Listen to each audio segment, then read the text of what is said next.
기존 주택담보대출을 1%대 낮은 금리로 바꿔주는 서민형 안심전환대출 신청이 시작됐는데 오늘 하루만 7천 건이 넘게 접수될 정도로 인기를 끌었습니다.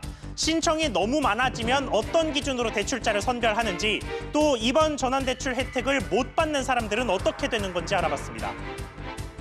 사우디아라비아의 원유 시설이 공격을 받으면서 브렌트유 가격이 장중 20% 가까이 치솟는 등 국제 유가가 불안한 흐름을 보였습니다. 침체 우려가 있던 세계 경제의 불확실성을 늘리는 방아쇠가 될 수도 있다는 우려까지 나오는데 피폭 시설의 생산 능력 회복 속도가 관건입니다. 전기차 배터리 기술 유출 문제로 국제법정에서 맞소송을 벌인 LG화학과 SK이노베이션의 수장들이 대화에 물꼬를 텄습니다. 첫 대화인 만큼 합의된 내용은 없었지만 두 회사 모두 향후 대화를 지속하겠다는 입장을 내놓는 등 소통의 끈은 유지했습니다. 역대 가장 강력한 부동산 규제로 평가받았던 9.13 부동산 대책이 시행된 지 1년이 지났지만 정책의 주요 목표 중 하나였던 서울의 집값 잡기는 결국 성공하지 못했습니다. 지난 1년간 집값의 움직임과 대책 실패의 원인, 그리고 하반기 집값 전망까지 다양하게 짚어봤습니다.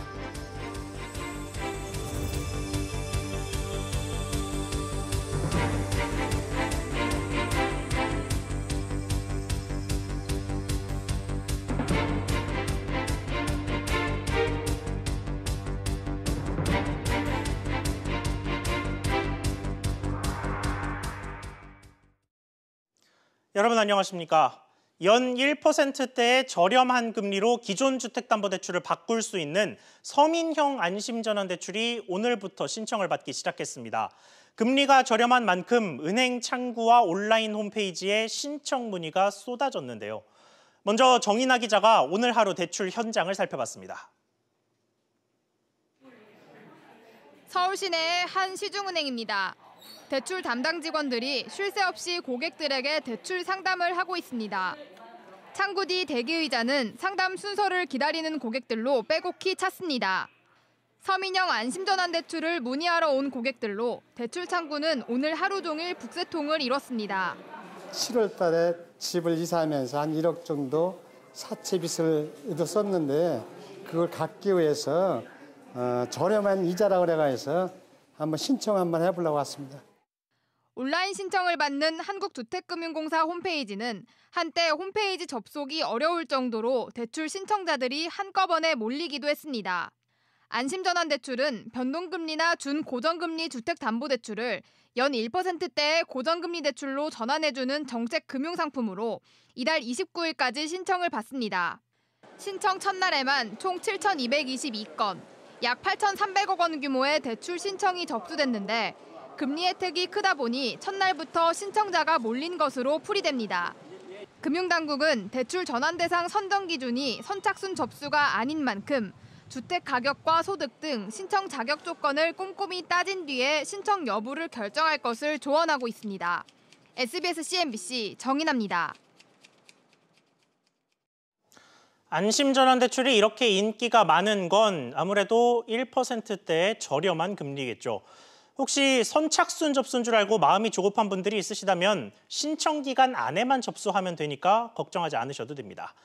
기존 고정금리 대출자들은 신청 대상에서 제외돼 논란이 여전합니다. 그런데 꼭 안심전환대출이 아니어도 저금리로 갈아탈 수 있는 방법은 있다고 합니다. 박규준 기자와 이 안심전환대출을 둘러싼 오해와 논란 자세히 짚어보겠습니다. 자, 박 기자. 예. 우선 이번에 신청한 대출자들이 모두 다 이 저금리 안심전환대출을 받을 수 있는 건 아니죠? 네, 그렇습니다. 그 안심전환대출 한도가 20조 원으로 금융당국이 정해놨는데요. 물론 이 신청액이 20조 원보다 적게 되면 신청한 대상자 모두 다 심사 대상자가 됩니다. 하지만 20조 원을 한도인 20조 원을 넘게 되면 이 주택 가격이 낮은 순으로 줄을 세워서 대출액을 전환해주게 되는 구조인데요.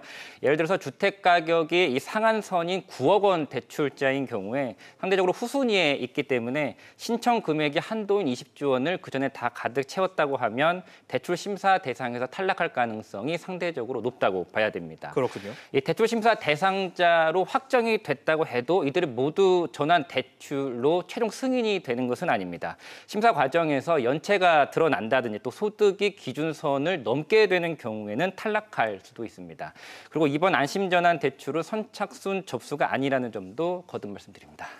그렇군요. 이거 계속 논란이 되었던 부분인데 이 새로운 서민형 안심전환 대출을 아예 신청하지 못하는 사람들도 있죠. 네, 보금자리 론 같은 고정금리형 정책 모기지 상품이 그런 경우에 해당이 되는데요. 예. 보금자리 론이라든지 디딤돌 대출 또 적격 대출들이 이에 해당이 됩니다.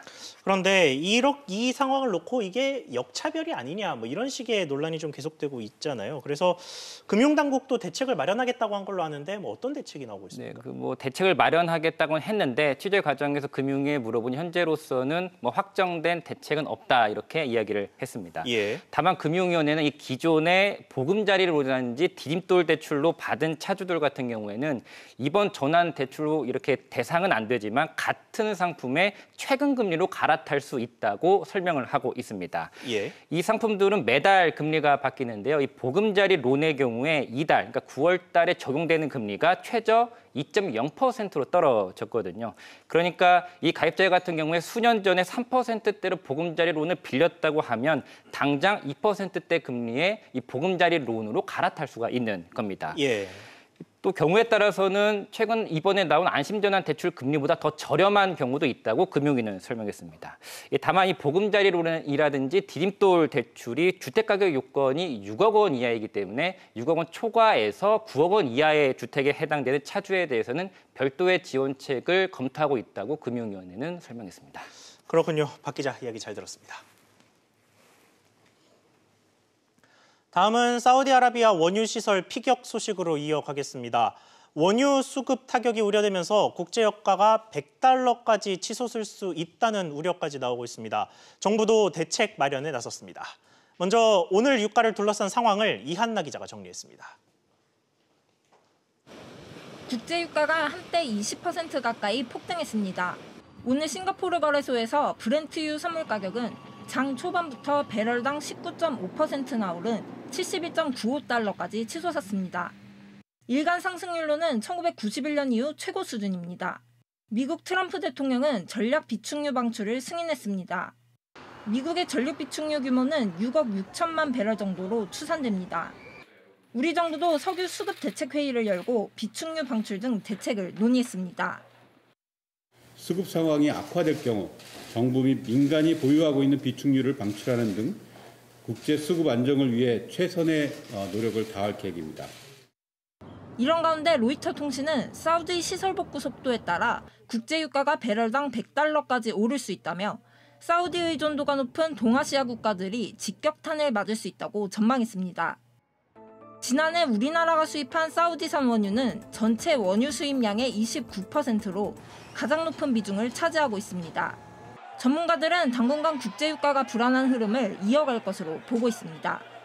비축유가 있다 하더라도 단기 급등은 불가피하고요. 중장기적으로 볼 때 국제 정치 안정이 중요한 관건이 될 것 같아요. 이란, 미국 이런 대화를 해야 될 것 같고. 그렇지 않아도 불안한 세계 경제가 중동발 유가 불안이라는 복병을 만났습니다. SBS CNBC 이한나입니다. 그렇다면 이번 악재가 세계 경기에는 구체적으로 어떤 영향을 미칠까요? 관련해서 취재기자와 조금 더 자세히 들여다보겠습니다. 안지혜 기자 나왔습니다. 안 기자, 사실 미중 무역 전쟁부터 시작해서 글로벌 경기 침체 또 영국의 브렉시트까지 이게 세계 경제 체력이 그렇게 좋지 않은 상황이지 않습니까? 그런데 이런 상황에서 유가가 급등할 우려가 생긴다는 것, 이게 얼마나 큰 타격으로 봐야 될까요? 유가 급등은 말씀하신 대로 한마디로 세계 불확실성을 가중시키는 방아쇠가 될 수 있습니다. 앵커가 말한 대로 이미 동시다발적인 위험 요인이 누적된 상황이기 때문인데요. 예. 트럼프 미국 대통령이 비축유를 풀겠다고 서둘러 발표한 건 역시 글로벌 경기의 퍼펙트 스톰 상황을 미리 막기 위한 조치로 볼 수가 있습니다. 그나마 다행인 건 올해 유가 흐름입니다. 올해 유가가 배럴당 50에서 60달러 수준, 지금처럼 이런 수준이 아니라 작년처럼 7, 80달러 수준이었다면 이번 사태의 충격파가 더 컸을 거라는 게 전문가들의 분석입니다. 올해 유가 수준 자체가 작년 유가 수준에 비하면 현재 이미 한 10% 정도 낮은 수준에 있기 때문에 우리나라뿐만 아니라 이제 전 세계적으로 이번 유가 상승이 경기를 크게 둔화시킬 정도로 이제 영향을 크게 미치지는 않을 것으로 그러니까 뭐 지금은 일단 괜찮다라는 건데 앞으로 유가 흐름은 어떻게 되는 걸까요? 아무래도 피폭된 사우디의 석유 시설이 언제 복구가 될지 복구 완료 시점이 변수가 될 것으로 보입니다. 예. 사우디 에너지 당국은 이번 주 초까지 사고 이전 수준의 회복을 전망하고 있습니다. 하지만 일부에서는 최소 수주가 걸릴 거라는 엇갈린 예측도 나오고 있는데요. 또 일부에서는 유가 상승을 유도하기 위해서 사우디가 복구 완료 시점을 의도적으로 조절할 거다, 뭐 이런 가능성도 전망이 나오고 있습니다. 그렇군요. 그러면 우리 쪽으로 들어와서 이번 사태가 우리 경제와 산업에 미치는 영향은 어떨까요? 아무래도 단기적인 여파는 피할 수가 없습니다. 산업별로 보면 특히나 유류비 지출이 큰 항공업계나 해운업계가 촉각을 곤두세우고 있습니다. 원유를 가공해서 제품을 만드는 석유화학 업계도 원가 상승 부담이 높아질 수밖에 없습니다. 유류세 인하 조치가 종료된 시점이어서 가게나 소상공인들이 피부로 느끼는 부담도 높아질 수가 있겠는데요. 따라서 사태가 장기화될 경우에는 정부가 원유 비축분을 푸는 데 더해서 최근 종료한 유류세 인하 정책을 다시 꺼내들 수 있다는 전망도 나오고 있습니다. 그렇군요. 안 기자 이야기 잘 들었습니다. 전기차 배터리 관련 소송을 벌이고 있는 LG화학과 SK이노베이션의 CEO가 만났습니다. 서로 입장차만 확인하는 데 그치긴 했지만 양측 대화의 끈은 이어질 것으로 보입니다.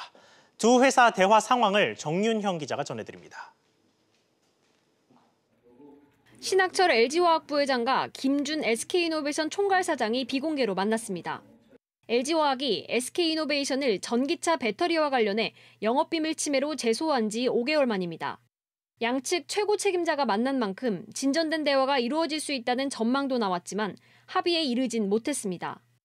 LG화학은 SK이노베이션의 사과와 재발 방지, 피해 배상 등을 내세우고 있어 팽팽한 신경전이 오갔을 것이란 추측이 나옵니다. 하지만 첨예하게 대립하던 양측이 대화에 물꼬를 텄다는 점에선 의미가 있는 것으로 평가됩니다. 양측은 모두 이번 회동에서 두 회사 CEO가 진정성 있는 대화를 나눴다고 밝힌 가운데 SK이노베이션 측은 앞으로 대화를 통한 해결 노력을 지속할 것이라는 점을 강조했습니다.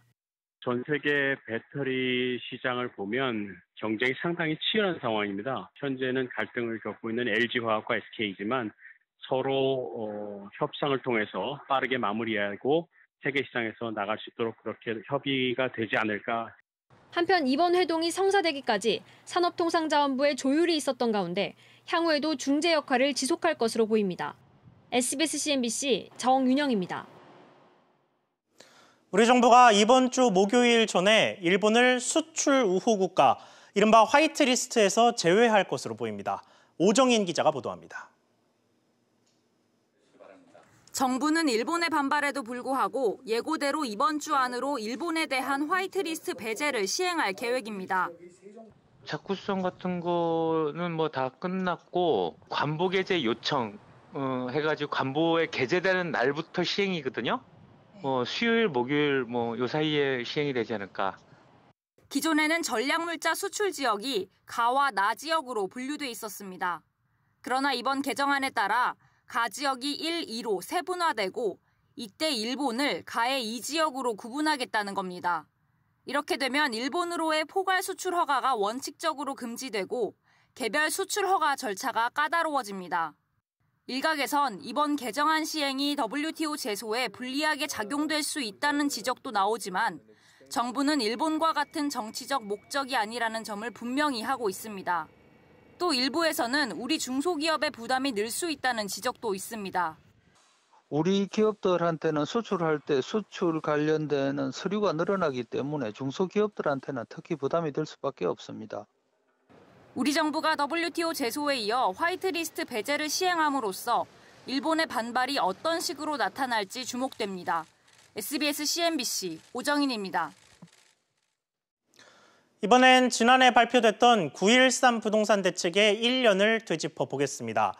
그동안 서울 아파트 거래량은 전년 대비 절반 넘게 떨어졌는데 실제 거래된 아파트 가격은 오히려 평균 10% 넘게 오른 것으로 나타났습니다. 먼저 황인표 기자가 시장 상황 정리했습니다. 첫째, 투기 억제.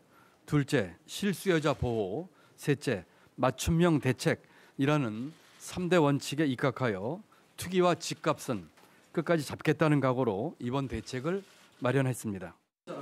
9.13 대책의 핵심은 서울 등 투기 지역의 집을 사기 위한 담보대출을 허용하지 않은 데 있습니다. 대출기를 막으면서 실제로 서울 아파트 거래량은 크게 줄었습니다. 대책 발표 이전 1년간 9만 7천여 건에 달했던 거래량은 발표 이후 4만 2천여 건으로 줄었습니다. 하지만 같은 기간 서울 아파트 실거래가는 13.8%, 약 9,200만 원이 올라 7억 5,800만 원이 됐습니다. 자금력을 갖춘 여유층이 재건축가, 인기지역 아파트 등 고가주택 매수에 나서면서 9억 초과 주택의 거래 비중이 오히려 늘어났기 때문입니다. 실거래가 상승률을 놓고 자치구별 온도차는 컸습니다. 가장 많이 오른 곳은 용산구로 대책 전후로 1년간 평균 실거래 가격이 26%나 올랐고 성동구와 양천구가 각각 21%, 18.5% 올랐습니다. 강남구는 실거래 평균 가격이 17억 2천만 원으로 가장 높았고 상승률은 17.7%를 기록했습니다. 이외에 송파구 17%, 서초구도 13% 가격이 올랐습니다. 반면 은평과 구로, 강서 등 이른바 비인기 지역의 경우 9.13 대책 전후 실거래 가격에 큰 차이가 없는 것으로 나타났습니다. SBS CNBC 황인표입니다. 자, 그렇다면 앞으로 서울 아파트 값은 어떻게 움직일까요? 부동산 시장 흐름에 영향을 줄 주요 변수들을 강산 기자와 짚어보겠습니다. 자, 강 기자. 네. 오늘 전문가들 취재를 좀 한 걸로 아는데 향후 전망 어떻게 나오던가요? 일단 제가 만난 전문가들은 대부분 이 서울 하반기에는 이 서울 아파트 값이 상승세를 좀 유지할 것이라고 내다보는 사람들이 많았습니다. 이 시중 부동자금이 넘치는 데다 이 금리 인하에 대한 기대감마저 높아졌다고 분석했는데요. 수치로 설명해드리면 9.13 대책 발표 후 32주 연속 서울 아파트 값이 떨어지긴 했지만 이 올해 7월부터 다시 반등하면서 현재까지 10주 연속 올랐습니다. 9.13 대책 약발이 끝난 것 아니냐는 이런 지적도 나오고 있는데요. 앞서 말씀드린 대로 최근 경기 불황에 따른 추가 금리 인하 가능성, 여기에 민간 택지 분양가 상한제 시행으로 인한 공급 부족 우려까지 더해지면서 기존 신축 아파트 품귀 현상이 이어질 것으로 이렇게 보는 시각이 많습니다. 자, 이렇게 나온 변수들만 짚어보면 사실 집값이 정말 크게 오를 수도 있겠다 하는 생각이 드는데 이 전문가들 전망이 제한적으로 오를 것이다라고 집중된 이유는 뭔가요? 일단은 상승을 한다고 볼 수도 있는데 이렇게 제한적으로 본다는 것은 일단은 큰 폭으로 오르기에는 좀 한계가 있다라는 요인들이 있는 겁니다. 일단 경기 상황을 고려해 보면 집을 이렇게 사고 파는 움직임이 좀 활발하지는 않아서 큰 폭으로 오르기는 어렵다는 건데 일단 전문가 이야기 먼저 한번 들어보시죠. 기준금리 인하에 대한 기대가 여전하기 때문에 서울과 수도권 아파트값 강보합세는 좀 더 이어지겠지만 실물 경기가 계속해서 위축되고 있어서 가격이 크게 오르기는 어려울 것으로 예상이 됩니다.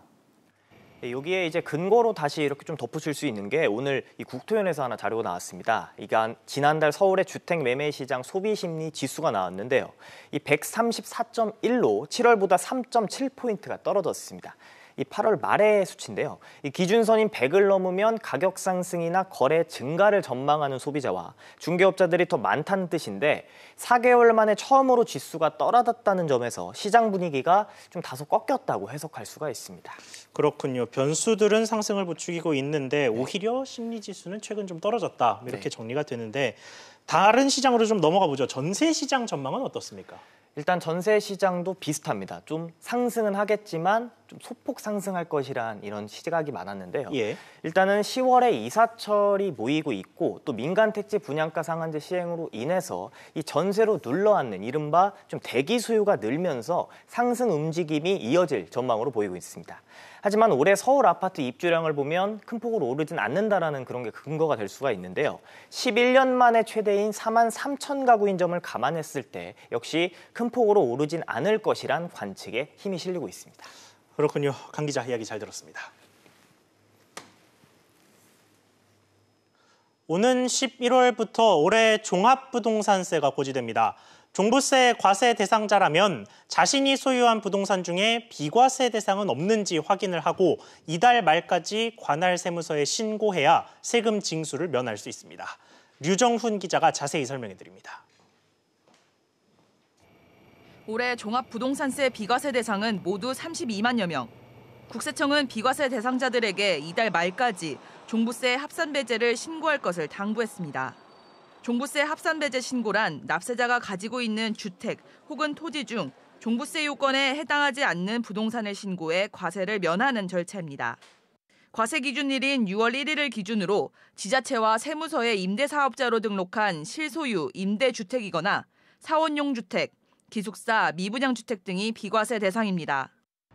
다만 임대료 증액분이 5%를 넘거나 지난해 9.13 대책 발표 이후 조정 대상 지역에서 새로 취득한 매입 임대주택은 합산배제 적용 대상에서 제외됩니다. 조건을 충족을 했으니까 종합부동산세 과세 대상에서 제외를 해달라 하면은 저희가 요청을 받고 그걸 따져봐서 된다 그러면은 저 연말에 할 때 제외를 하는 거죠. 대상자들은 오늘부터 이달 30일까지 관할 세무서에 신고해야 과세 대상에서 제외됩니다. 단 기존에 신고를 완료한 납세자는 변동 사항이 있을 경우에만 바뀐 내역을 신고하면 됩니다. SBS CNBC 류정은입니다.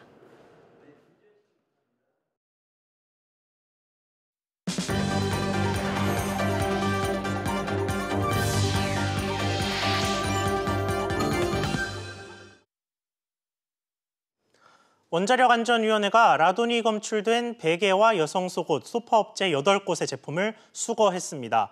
원안위는 이들 업체가 제조 수입한 가공 제품에서 안전기준치인 연간 1mSv 이상의 생활 방사선이 확인돼 수거했다고 밝혔습니다.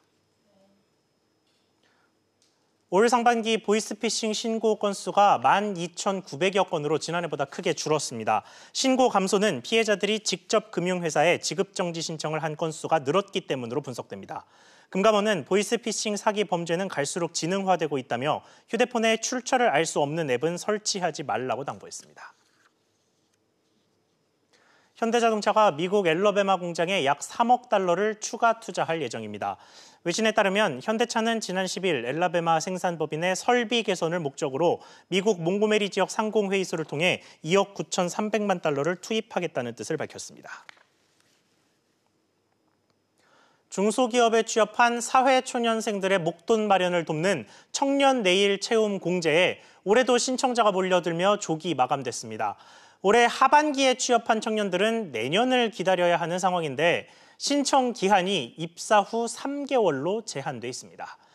혜택을 받지 못하는 청년들이 불만을 제기하자 정부가 신청 기한을 2배로 늘리고 예산도 증액했습니다. 정광윤 기자가 취재했습니다.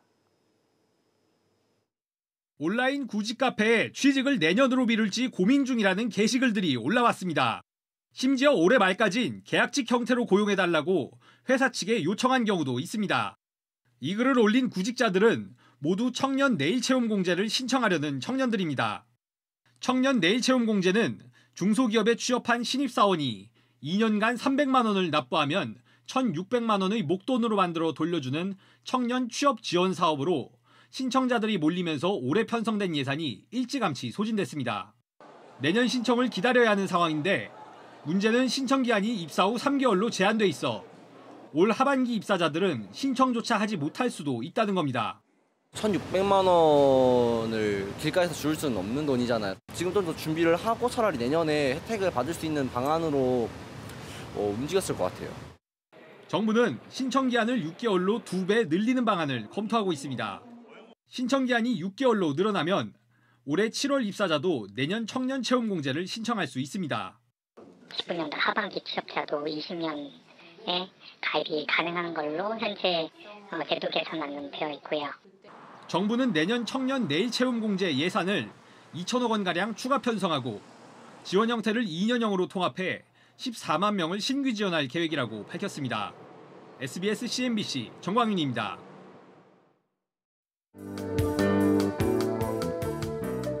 안녕하세요. K웨더 라이프스타일 예보 박유라입니다. 내일도 대체로 맑은 가운데 낮 동안 다소 덥겠습니다. 서울은 29도, 광주는 28도까지 오르겠는데요. 다만 아침, 저녁에는 20도를 밑돌며 서늘하겠습니다. 일교차가 10도 이상 크게 벌어지니까요. 옷차림에 유의하셔야겠습니다.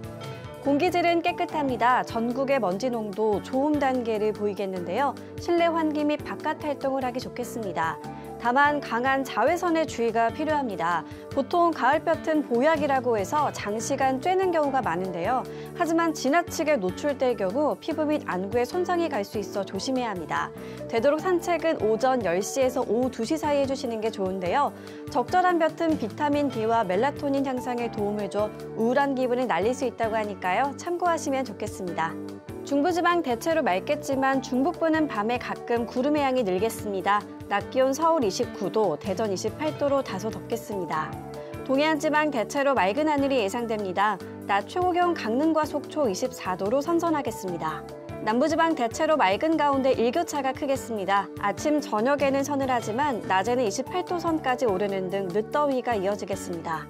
이번 주 내내 별다른 비 소식 없이 대체로 맑겠고요. 주 후반쯤 늦더위도 주춤하면서 선선한 가을 날씨가 찾아오겠습니다. 날씨였습니다. 서민형 안심전환대출 신청에는 오늘 하루 7,000명이 넘게 몰렸고 액수로는 8천억 원이 넘을 정도로 인기를 끌었습니다. 여기에 부동산 가격은 역시나 상승을 예고하고 있는 상태입니다. 그만큼 부동산이 우리 시민들에게 영향을 많이 미친다라는 증거일 텐데요. 하지만 9.13 대책 시행된 지 1년이 지났지만 정부가 천명했던 집값 잡기는 아직 요원한 상황입니다. 이제 제대로 된 대책을 또 마련해야 할지 근본적인 해결책은 없는지 또 다른 고민을 해야 할 시점으로 해석됩니다. 오늘 저희가 준비한 소식 여기까지입니다. 시청해 주셔서 감사합니다.